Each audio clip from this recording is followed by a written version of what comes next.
At 4:12 hours, Samacolonia Ridge above Barga, Tuscany, 26 December 1944. The first German flare went up and the whole mountain turned white. Not white like snow, white like an operating room. Every stone wall, every olive stump, every dead vine on that terraced hillside stood up out of the dark at once, and then the shadows swung as the flare drifted, and the world tilted with them.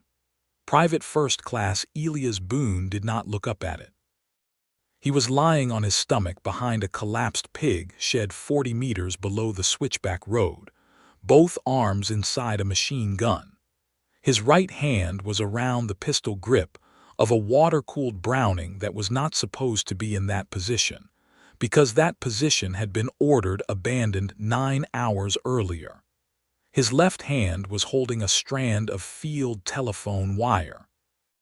The wire ran out of the pig shed, across 11 meters of frozen goat track, and up into a stone drainage culvert on the other side of the draw. In that culvert was a second machine gun. There was no man behind it. There had not been a man behind it since 2100 hours the night before. Down the road, boots. A lot of boots, moving fast and moving quiet, which is a combination most people have never heard and never forget. Gebirgsjäger, mountain troops, men who could climb this ground in the dark without a rope and did not need a flare to know where they were going. They were going to the village. Behind the village was the observation post. Behind the observation post was every American in the Serchio Valley who still believed the line held. Boone let go of the wire. His hand went up to his collar under the field jacket to a bootlace tied around his neck. On the bootlace was a piece of brass. He rolled it once between his thumb and forefinger. The way a man checks a coin is still in his pocket, and then he put his hand back down on the gun. You'll understand what that brass is. Not yet. The flare burned out. The dark came back in like water closing over something. He waited until the head of the column was past the second aiming stake, a broken vine pole he had driven into the ground at 16:30 the previous afternoon, while 3 men from his own platoon watched and laughed at him for it. And then he did 2 things at the same time. He squeezed the trigger of the gun in his hands, and he pulled the wire. 2 machine guns opened up from 2 directions at once, 70 degrees apart, and the beaten zones crossed on the road exactly where he had put them. 34 men had walked into that draw. 22 minutes later, the American who had been left behind by his own officer was still alive, and most of them were not. But here is the part nobody in that battalion could explain afterward, and here is the part I need you to hold onto for the next hour. There was only 1 gunner on that ridge, and for the last 11 minutes of that fight, one of those 2 guns could not fire at all. If this is the kind of history you think should still be told out loud, hit like, share it, and subscribe. Understand what a machine gun actually is, because almost everything you've seen about them is wrong. A machine gun is not a weapon you aim at a man. It is a weapon you aim at a space. You set it up, you lock it down, you decide in advance where the enemy will have to walk, and then you fill that space with a moving wall of metal, and you wait for someone to enter it. The Army had a name for that space. The beaten zone. The oval of ground where the cone of fire comes back to earth. And it had a name for the invisible line you locked the gun onto and never moved off of, the final protective line. Fixed, grazing, waist-high, fired blind if necessary, in fog, in smoke, in total darkness, because the gun was clamped to a traversing and elevating mechanism, and the mechanism did not care whether the gunner could see. FM 2345, FM 2355. It was all in the manuals. Every American infantryman was theoretically taught it. Almost nobody set them up properly. Because doing it properly takes hours, and it takes measuring, and it takes crawling out in front of your own position in daylight with a compass and a stick, and men who have been in the mountains for 11 weeks in December do not want to do that. Elas Boon wanted to do that.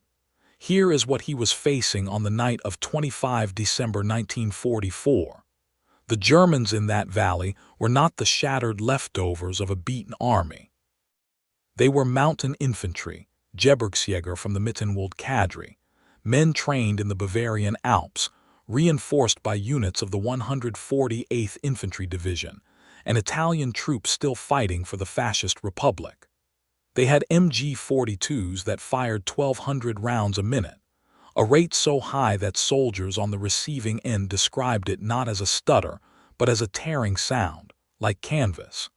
They had 81 mortars registered on the village.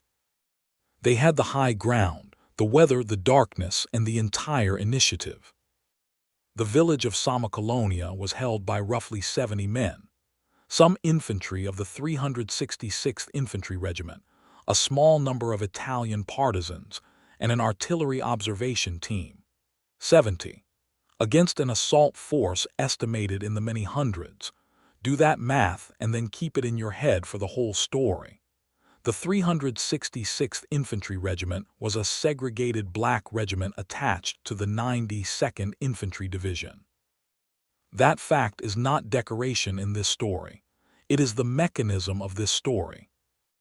Because when the reports were written afterward, and they were written fast, and they were written by men with careers to protect, the failures of that valley were going to be laid at the feet of the men who had been standing in it. At 2100 hours on 25 December, 2nd Lieutenant Vance Corley came down the goat track to Boon's position with a flashlight hooded in a red rag. He told the weapons section the forward emplacements were being pulled back to the village wall. He told them the outpost line was untenable. He told Boon to break down the guns. Boon told him the guns were already laid, registered, T and E locked, 2 positions interlocking, covering the only 2 approaches into the draw, with the beaten zones crossed at the switchback where any column coming down that road had to bunch up. Corley looked at the wire strung across the goat track. The wire Boon had rigged so a single man could fire the culvert gun from the shed. And he said the thing that men in that regiment heard in 100 different accents across 4 continents. He asked who told him he could think. Then he said he'd send a runner back for him. Then he took Boone's assistant gunner and his ammunition bearer with him up the hill. No runner came. Like and subscribe if you want more of these buried stories. Enemy POV, HAUPTMANN, ANTONVOGLSANG, Forward Assembly Area north of SOMMOCOLONI, 2340 hours, 25 December 1944. The report comes in from the scout section at 2340, and it is not even worth the paper. A single American observed on the forward slope after dark, alone driving stakes into the ground with a rock. Vogelsang reads it twice and hands it back. Stakes, in frozen ground, on a slope that will be hours before the church bell rings. He has been in the mountains since Norway. He has seen every kind of nervous man do every kind of useless thing in the last hours before an attack, dig holes they will not use, write letters they will not send, pray to gods who are asleep. Ein man, he says to his adjutant and returns to the map. Let him plant his garden. He does not write the observation in the battalion log. Later, this will be the only thing about that night he cannot forgive himself for. By 100 hours on 26 December, Boon had been alone for 4 hours. 1 water-cooled Browning M1917A1 in the pig shed. 1 air-cooled M1919A4 in the culvert, unmanned, rigged to a wire. Roughly 2,300 rounds of .3006 in cloth belts, most of it hauled by hand in 3 trips he made himself after the others left. 1 canteen. 1 entrenching tool, a haversack with 2 D-ration bars and a spare barrel he could not change alone under fire. No radio, no backup, no orders, just a decision. Hit that like button and stay with me. The next part is where you meet him. Mound Bayou, Mississippi, is a town black people built for themselves out of swamp and cypress in 1887 because there was nowhere else in that state they could be left alone. By the time Elas Boon was born there in 1923, it had its own bank, its own newspaper, its own cotton oil mill, and a rail spur that ran out to the Illinois Central line. His father worked that spur. Ezra Boon was a hostler. He did not drive the locomotives. He kept them alive between runs at packing glands, seating valves, chasing steam leaks through brass fittings with a wrench in one hand and a rag in the other. A steam injector is a beautiful, unforgiving thing.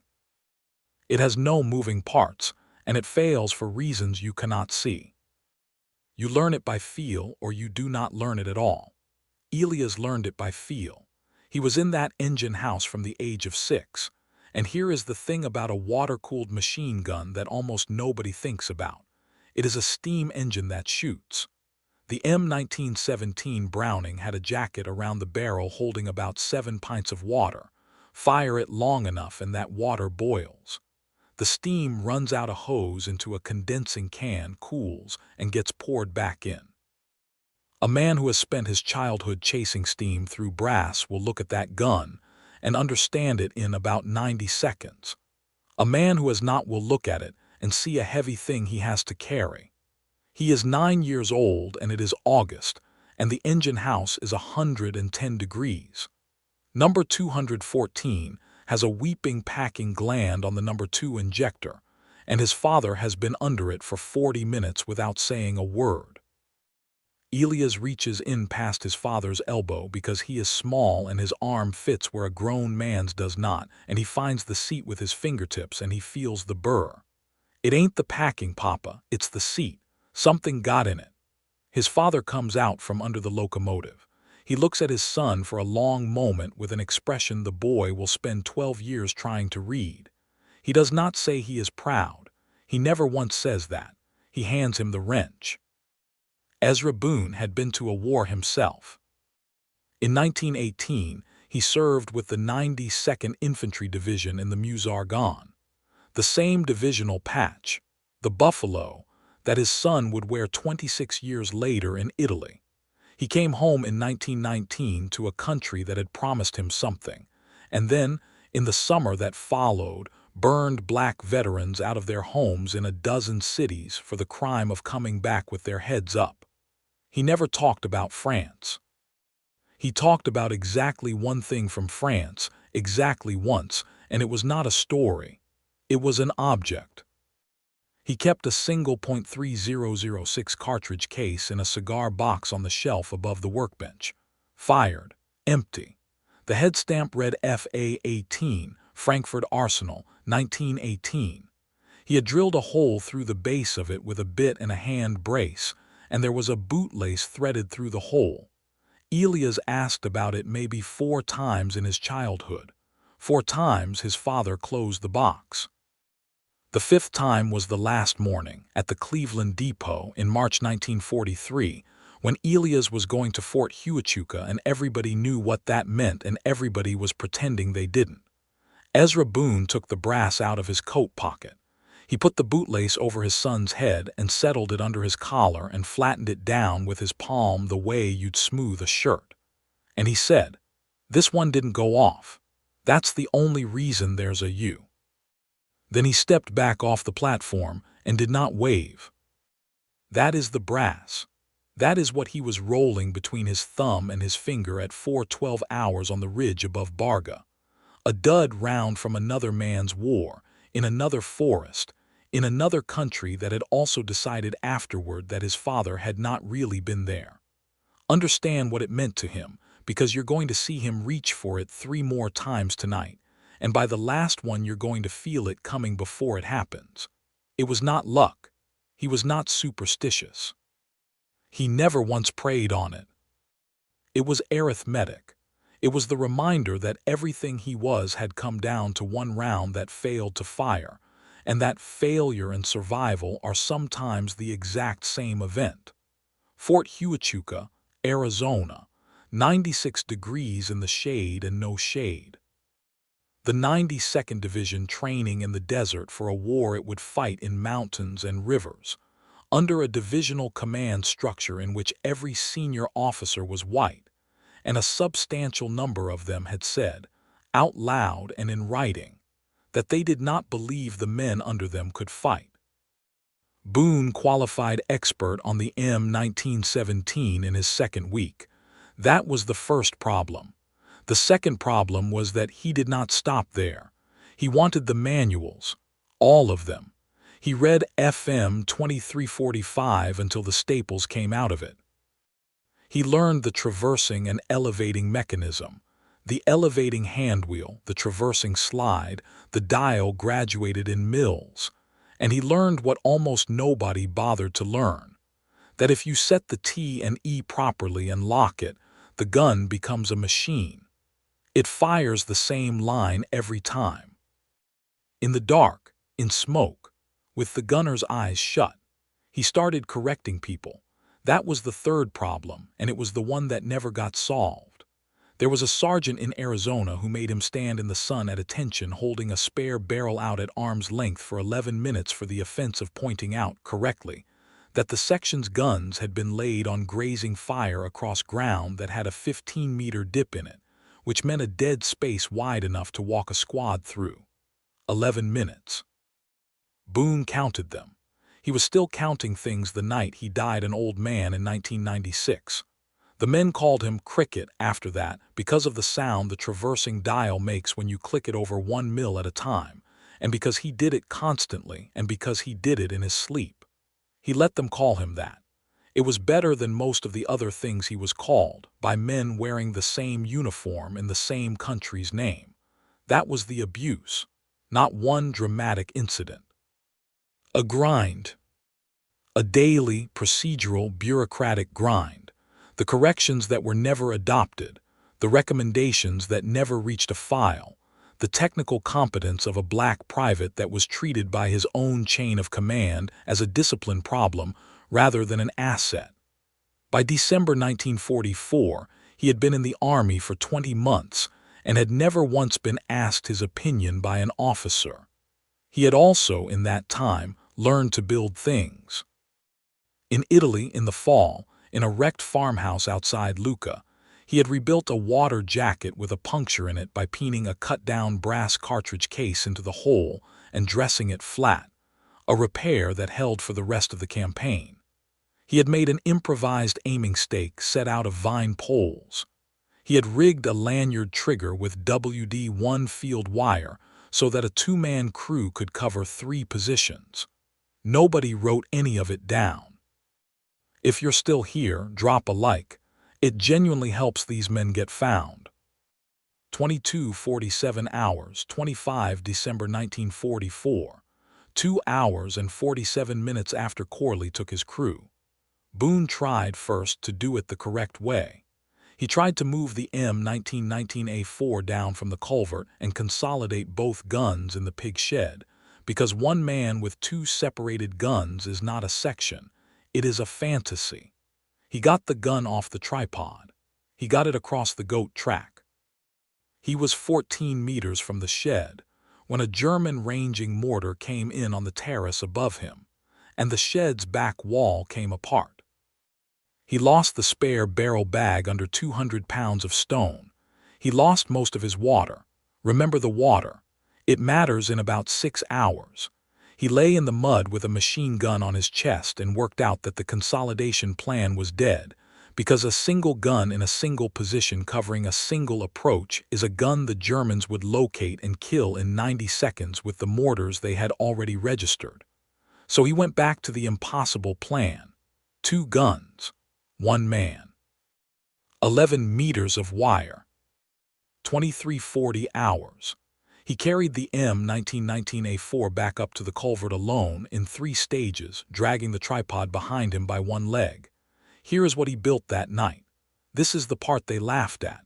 The gun in the shed, the Browning M1917A1, water-cooled .3006, cyclic rate somewhere between 400 and 600 rounds a minute.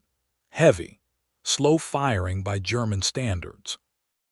And unkillable because as long as there was water in that jacket, it would fire until the ammunition ran out. It would not cook off. It would not warp. It did not need a barrel change. It was, in a fight measured in hours instead of seconds, the single most sustainable automatic weapon in the American inventory.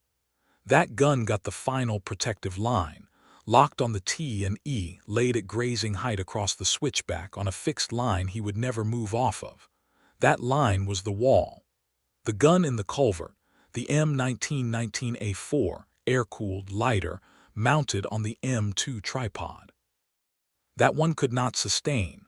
Fire it too long and the barrel goes, and there is nobody there to change it. So it did not get sustained fire.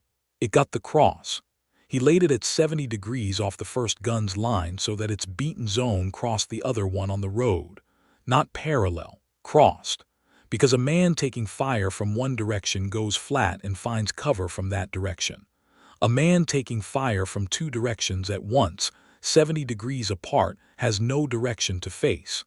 There is no cover inside a crossfire. That is the entire point of a crossfire. And in 11 weeks in those mountains, almost nobody had built one properly. The third thing, he had taken it off a wrecked German position at Barga in November and carried it for 6 weeks because he could not stop thinking about it.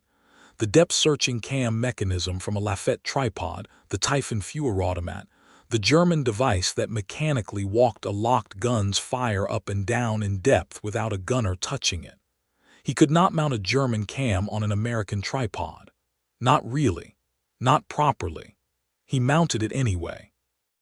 Improvised bracket cut from the steel strapping of an ammunition crate, drilled with a bayonet point and a rock, bolted through the traversing slide of the M2 with 2 salvaged bolts, tensioned with a bootlace. It did not walk the fire smoothly. It walked it in a rough, ugly 4-step cycle, roughly 20 meters of depth, over and over. It did not need to be elegant. It needed to make one unmanned gun behave like a gun with a man behind it. The wire. WD-1 field telephone wire, doubled, run from the culvert gun's trigger through a spent cartridge case pinned to the tripod leg as a fair lead, across 11 meters of goat track, into the pig shed, into his left hand. The steam problem. A water-cooled gun firing at night makes steam, and steam at night above a cold ridge is a white plume that says "Here I am" to every mortar observer within 4 kilometers. So he ran the condenser hose from the jacket into a helmet packed with snow, and he put the helmet inside the stone hearth of the ruined shed, and he let the flue swallow it. He set headspace and timing by feel, in the dark, without gauges, on both guns. And then he drove his aiming stakes, 2 vine poles at measured distances along the road, so that even in absolute darkness he would know exactly where the head of a column was by the moment it eclipsed a stake against the snow. 130 hours. He had been working with wet hands in below-freezing air for 4 hours. His right thumb had split open across the pad. When he tightened the last wingnut on the T and E, the brass under his collar swung forward and hung there in front of him, turning slowly on the bootlace, catching what light there was. He put it back inside his jacket and kept working. 244 hours. The temperature on that ridge dropped below 20 degrees Fahrenheit. The water jacket began to skin over with ice around the filler cap. He had to break it twice with the handle of the entrenching tool. 301 hours. He heard the first German patrol move across the top of the draw. 6 men, maybe 8, close enough that he could hear one of them cough into his sleeve. He did not fire. Think about that for a second. 6 men, 30 meters, a loaded machine gun, and he let them walk. Because a final protective line is a thing you get to use once before they know where it is. He was not going to spend it on a patrol. 338 hours. The first serious mortar preparation came down on the village behind him. He watched the flashes climb the terraces toward Samacolonia, and he understood, in a way he had not fully understood an hour before, that nobody was coming back for him, and nobody up there had any attention left to spend on a position that had been declared abandoned in a logbook. He was not a soldier holding an outpost anymore. He was a man who did not officially exist, on ground that officially had nobody on it. That was when he broke. Not dramatically. Nobody breaks dramatically. He put his forehead down on the receiver of the gun on cold metal in the dark, and he stayed there, some number of minutes. He never said how many. Then his hand came up to his collar. He didn't take it off. He didn't look at it. He rolled the brass between his thumb and forefinger, once, twice, and felt the crimp at the mouth, and the hole his father had drilled through the base with a hand brace in a Mississippi engine house 20-some years before. This one didn't go off. That's the only reason there's a U. He sat up, he checked the belt, he checked the wire, and he never told anybody what happened in those minutes for the next 52 years, 350 hours. He saw them coming, not the point men, those he heard. He saw the column because a column of 30-odd men on a switchback road in the moment before a flare is not a shape. It's an absence, a place where the snow doesn't reflect. And that was also when he saw the other thing. 40 meters up the road, half in the ditch, a wounded American was moving. Staff Sergeant Del Hocutt, mortar section, hit in the pelvis some hours earlier during the withdrawal and left where he fell because 2 men could not carry him up the terraces under fire. Hocutt was alive. Hocutt was waving. Hocutt was also the man who, in November, in front of 9 other soldiers outside Gallicano, had told Boone that the reason his gun data was always so pretty was that pretty numbers were the only kind of work his people were good for. The head of the German column was still short of the second aiming stake. If Boone fired then, he would kill 4 or 5 men, expose both positions, and lose the crossfire before the column was inside it. If he waited, the column would close over the ditch where Hocutt was lying. He waited. He waited 11 seconds, that is his own number, given once, decades later, unprompted to a nephew and never repeated. And in those 11 seconds the Germans reached the ditch, and there was a short flurry of movement down there, and then there wasn't. Then the head of the column passed the second stake. Then he fired. Enemy POV, HAUPTMANN, ANTONVOGLSANG. Switchback road below SOMMOCOLONIA, 4:13 hours, 26 December 1944. The fire comes from the left, and Vogelsang does what 30 years of soldiering has built into his spine. He goes right into the bank and pulls 2 men down with him. And the bank is being cut, right there, at the height of a man's ribs. This is the moment he cannot explain. Fire from the left means cover on the right. That is not doctrine, that is physics, that is the shape of the world. He looks along the ditch, and his men are lying in the correct place, and they are dying in the correct place. Zwei, he says to his adjutant, 2. Then louder, because the adjutant is not answering and will not answer again. Zwei Maskenenguer, wo ist des Zweit? He orders the 3rd section up the terrace to flank it. He will send 11 men up that terrace tonight. He will get 4 back. Share this with someone who thinks they know how machine guns work. 4:13 hours. The Crossfire did exactly what the manual said it would do, and almost nobody in that theater had ever seen it done. And the difference between reading it and standing in it is the difference between a diagram and a slaughterhouse. The M1917 laid the wall across the switchback at grazing height and did not deviate. Because it could not deviate, it was clamped. The M1919 in the culvert, with a German cam bolted to an American tripod by a Mississippi rail hostler's son, walked its beaten zone up and down 20 meters of road in a rough 4-step cycle while nobody sat behind it. The Germans went flat. Flat put them in the second gun's line. The Germans went for the bank. The bank was the first gun's line.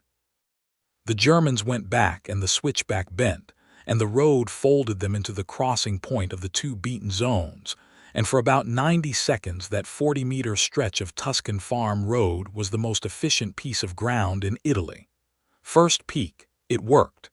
It worked better than the manual said it would because the manual assumed the enemy would have somewhere to go.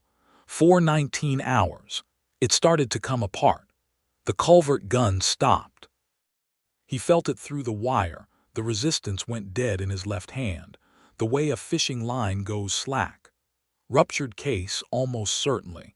He had set that gun's headspace by feel in the dark with cracked hands, and by feel is a word that eventually collects on its debt. 11 meters of open goat track between him and it. Under fire, with a German section already climbing the terrace on his flank. And on the shed gun, the water jacket was running dry, because 200 pounds of stone wall had come down on his water cans at 22:47 hours the previous night, and he had been feeding that jacket melted snow out of a helmet for 4 hours, and he had maybe 2 pints left. For 22 hours. A stick grenade came over the shed wall from the terrace side and went off against the stone. Fragmentation took him across the outside of the left thigh and the left forearm, the forearm wound severing enough of the extensor tendons that his left hand would not open properly again for the rest of his life. His left hand. The wire hand. Second peak. One gun down, one gun drinking its last water, one arm not working, 11 men coming up the terrace, and no wire hand to pull the wire with.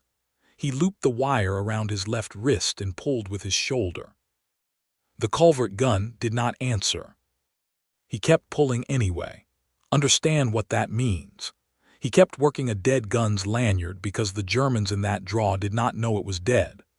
The bursts from the shed gun were now short, controlled, 4 and 5 rounds, aimed at the terrace, at men he could hear more than see.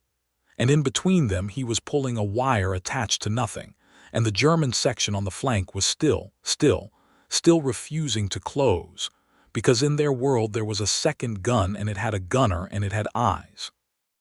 4:27 hours. The jacket boiled dry. Steam stopped coming out of the hose. He unbuttoned his fly and he refilled it and kept firing, which is not a colorful detail. It is a documented field expedient in the manuals of 3 armies. 4:31 hours. Down to his last belt and a half. Roughly 400 rounds, and this is where he did it. He stopped firing, deliberately, completely. He let the gun go quiet and he let the wire go slack in his ruined left hand, and for 11 seconds, that number again, there was nothing on that ridge but wind and the sound men make when they have been shot in the stomach. Silence to a soldier under machine gun fire means one thing. It means the gunner is dead or the gun is dry. It means, get up. They got up. Elas Boon's right hand came off the pistol grip, went to his collar, found the brass. Rolled at once between his thumb and his forefinger, the crimped mouth, the drilled hole, Frankfurt Arsenal, 1918, a round that failed to fire in a forest in France so that a boy could be born in Mound Bayou, Mississippi. He let it go. It swung against his chest. He put his hand back on the gun. And he fired the last 400 rounds of that final protective line into 30 men, standing up in the open on a road he had measured with a broken vine pole and a rock 19 hours before. Third peak. That's the one nobody who was there ever forgot. 4:34 hours. It ended, not with a climax. It just stopped being a fight and started being an aftermath, the way they actually do. Stop. Look at what just happened. Samicalonia Outpost Line, Switchback Road, 26 December 1944, 4:12 hours to 4:34 hours. Before. Enemy force entering the draw. 34 men reinforced Gebirgsjäger reconnaissance in force. 2 MG-42 teams, 0 armored vehicles, 410 meters of road held, friendly forces available to Boon. 1 man, 2 functional machine guns, 1 unmanned, approximately 300 rounds. After, enemy dead confirmed on the position, 19 enemy wounded captured, 6 ground denied. The entire southern approach to the village, 410 meters time the northern column was delayed. Approximately 4 hours American and partisan personnel able to withdraw through that gap. Estimated 40 plus, rounds expended by Boon. Approximately 1,850 time elapsed, 22 minutes. One man. Those numbers. Sit with that. Enemy POV, HAUPTMANN ANTONVOGLSNG, 4:51 hours, 26 December 1944. He walks the road at first light because he has to count them and there is no one else left to do it. He finds the wire first. He follows it with his boot, 11 meters of it, through a spent cartridge case pinned to a tripod leg, and at the end of it is a machine gun with no man, no blood, no body, no gunner. It has not fired in half an hour. He stands there a long time. "Einer," he says finally. One, not to anyone. There is no one. He does not feel rage. He is too old for rage. He feels the specific cold humiliation of a professional who has been beaten by a better professional and did not know it was happening. He will say the same sentence for the next 31 years in Bavaria to anyone who asks him about Italy. "We were not attacked by a company. We were attacked by an engineer." The men from the village came down at dawn. They came down expecting to bury a section. They found one man sitting against a stone wall with his left arm in his lap and a dry machine gun beside him, and they found the wire, and they followed the wire, and then some of them walked back up the road and counted, and then they stopped talking. Nobody cheered. Nobody said anything at all. A soldier from the mortar platoon, the same platoon whose sergeant had been left in the ditch, brought Boon a canteen and set it down next to him and could not look at him. Boon said one thing that morning, according to every version of the story that survives. He asked whether anybody had gone back for Hokut. Here is what it achieved, in the language the army uses. The southern approach to Samacolonia was denied for approximately 4 hours on the morning of 26 December 1944. That delay did not save the village. The village fell. It was overrun, and the Serchio Valley offensive rolled the American line back several miles before it was halted, and the ground retaken within the week. But the delay held one corridor open long enough for a portion of the defenders and a number of Italian partisans to get out of the north end and down the terraces. Some of them lived. Some of them had children. And in that same village, that same morning, at almost exactly the same hour, First Lieutenant John R. Fox of the 366th Infantry Regiment, a real man, a documented man, an artillery observer whose name you should know, was calling defensive artillery fire on 2 German troops swarming the building he was in. When the Fire Direction Center hesitated to fire on his own coordinates, Fox insisted. The documented account of his final transmission is short, and it is not improved by anything I could add to it. "Fire it." He said there were more of them than there were of the Americans. Lieutenant Fox died in that barrage with the Germans he had called it down on. Approximately 100 enemy dead were later found around that position. He was recommended for the Medal of Honor. He did not receive it in 1944, or 1945, or 1950, or 1970. He received it in 1997, 53 years later, after a study commissioned by the U.S. Army at Shaw University examined why not one black soldier out of more than 1 million who served in the Second World War had been awarded the Medal of Honor. 7 were awarded that January. Only one of the 7, Vernon Baker of the 92nd Division, was still alive to hold it. That is the machine Elas Boon's paperwork went into. His action was written up. Once. By a company clerk, from statements taken on 27 December. Second Lieutenant Vance Corley's after-action report, filed first and filed higher, recorded that the forward emplacements on that approach had been ordered withdrawn at 2100 hours on 25 December, and that the position had been abandoned by its crew. Both documents existed. Only one of them was convenient. Boon was awarded the Bronze Star in March 1945, in a formation, for meritorious service. The citation does not mention the wire. the Crossfire, the German cam, the 22 minutes, or the number 19. He never contested it, not once in 52 years. Witness testimony, RENZO BALDACCI, partisan runner, age 16 in 1944. Account given to a local historical association in BARGA, 1974.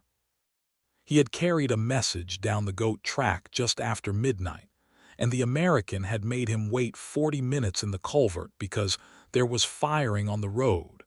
And so Renzo Baldacci had seen the second gun up close, and he had gone back for it at dawn. And this is the thing he wanted the record to show, 30 years later, when he was a man of 46 with a hardware shop in Barga. The second gun was cold, not warm, cold. He put his hand on the barrel and it was as cold as the stone. For a long time at the end, he said, the gun that saved us was not shooting, only the man pulling on the string. Nobody in the American reports mentions that. Nobody ever asked Boon about it. Renzo Baldacci's account sat in an Italian regional archive for another 22 years before an American researcher found it. And there is Hocut. Staff Sergeant Del Hocut was recovered from the ditch on 28 December. He had been dead approximately 2 days. The cause was recorded as gunshot wounds. The record does not distinguish which ones or when. Elas Boon waited 11 seconds. He said so once, to a nephew in 1991, in a kitchen in Mound Bayou, and then he changed the subject and never returned to it. The record does not say whether 11 seconds mattered. The record does not say whether he counted them or only remembered them afterward as 11. It does not say anything at all. It never asked. Let it sit there. After the war, he went home. He worked 31 years for the Illinois Central Railroad as a machinist, mostly on air brake systems, because his left hand never fully opened again, and a hand that will not open cannot hold a rifle but can hold a wrench a certain way if you build the jig yourself, which he did. He married 4 children. He was a deacon. He coached a baseball team for 11 years and was, by all accounts, an unbearably strict coach about fundamentals. He never gave an interview. He died in Mound Bayou in October 1996, 3 months before the 7 Medals of Honor were awarded in Washington. He did not live to see it. He would probably have refused to attend. And the brass, it went to his oldest daughter. She could not tell anyone what it was because he had never told her, only that it was his grandfather's from France and that it hadn't gone off. In 2009, the family donated a small group of his effects to a regimental collection. The cartridge case is in a display case today, on a bootlace, in a museum correctly conserved and properly lit. The card beside it reads, Personal Effect, .3006 cartridge case, 366th Infantry Regiment. Owner unidentified. We tell ourselves history is a record. It isn't. It's a filing system, and filing systems are built by people, and people file what is convenient on top and what is not convenient underneath, and then time does the rest of the work for them. Elas Boon did not win a battle. The battle was lost. The village fell. That is the truth, and he would have insisted on it. What he did was smaller and harder to look at. He read a manual nobody else read, in an army that did not want his opinion. He measured ground in the dark with a stick and a rock, while men who outranked him laughed. He was told to leave, and he stayed, and he was left, and he stayed anyway. And when it was over, the report that reached the file cabinet said the position had been abandoned by its crew. He was the crew. There is one more thing the record does not show. In the spring of 1975, a hardware shop owner in Barga received a letter from a retired schoolteacher in Bavaria. The letter asked whether the association in Barga held any documentation regarding an American machine gun position on the southern approach to Samacolonia on 26 December 1944, and whether the name of the soldier was known. The letter was signed with initials only. Baldacci kept it. It is in the same file as his testimony. Nobody in Barga answered it, because nobody in Barga had the name. And Elas Boon lived another 21 years in Mississippi, 300 meters from a rail spur, and no one ever told him that somewhere in Bavaria a man had spent 30 years trying to find out who had been at the end of that wire. They never met. Neither of them ever knew the other was looking. Maybe that means nothing. Maybe that means everything. If this story found you, if this name meant nothing to you an hour ago and now it means something, then leave his name in the comments. Just his name. Nothing else. Let's build him a memorial right here in this comment section where history forgot to put one. Subscribe, because there are hundreds more of them, forgotten, waiting, and they deserve to be found. Like, share, subscribe, and say his name.